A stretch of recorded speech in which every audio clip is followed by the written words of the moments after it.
পালিয়ে যাওয়া স্বৈরশাসক শেখ হাসিনা সহ জুলাই গণহত্যার নির্দেশদাতা ও জড়িতদের মুখোশ খুলে দিতে চান সাবেক আইজিপি চৌধুরী আবদুল্লাহ আল মামুন। তিনি নিজেই স্বীকার করেছেন, আমি নিজেও দায়ী।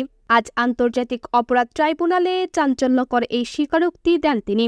ঢাকার আন্তর্জাতিক অপরাধ ট্রাইব্যুনালে হাজির করা হয় সাবেক পুলিশ মহাপরিদর্শক চৌধুরী আবদুল্লাহ আল মামুনকে। সেখানে তিনি নিজে স্বেচ্ছায় বলেন, যারা এই হত্যাকাণ্ডের নির্দেশ দিয়েছেন তারা বিদেশে পলাতক থেকে আরাম আয়েশে থাকবে, আর আমি কারাগারে থাকব, এটা ব্যঞ্জনীয় নয়। আমি নিজেও জুলাই হত্যাকাণ্ডের সঙ্গে জড়িত। তিনি ঘোষণা করেন, শেখ হাসিনার নির্দেশে দেশজুড়ে যে গণহত্যা হয়েছে সেই বিষয়ে তিনি রাজসাক্ষী হতে চান। এ সময় তিনি প্রতিজ্ঞা করেন, সব অপরাধীর মুখোশ খুলব, সত্য প্রকাশ করব। জুলাই গণ অভ্যুত্থানের সময় সংঘটিত মানবতা বিরোধী অপরাধের মামলায় আজই আনুষ্ঠানিকভাবে অভিযোগ গঠন করে ট্রাইব্যুনাল।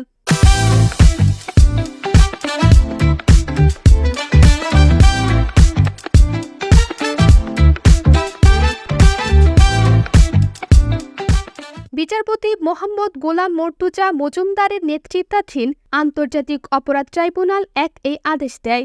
আসামির তালিকায় রয়েছেন সাবেক প্রধানমন্ত্রী শেখ হাসিনা, সাবেক স্বরাষ্ট্রমন্ত্রী আসাদুজ্জামান খান কামাল, সাবেক আইজিপি চৌধুরী আবদুল্লাহ আল মামুন।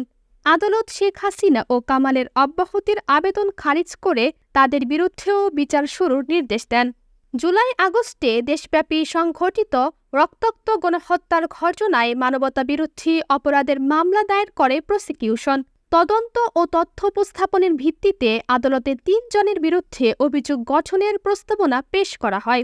এখন প্রশ্ন একটাই, এতদিন যাদের ছায়ার আড়ালে রাজনীতি আর ক্ষমতার খেলায় মেতেছিল তারা এবার কি সত্যিই ধরা পড়বে আন্তর্জাতিক আইনের কাঠগড়ায়?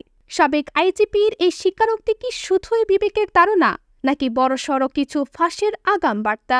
সময় বলবে কে অপরাধী কে নির্দোষ, কিন্তু ইতিহাস এবার নীরব নয়। তামান্না আক্তার মীরা, আগামী সকাল নিউজ, ঢাকা।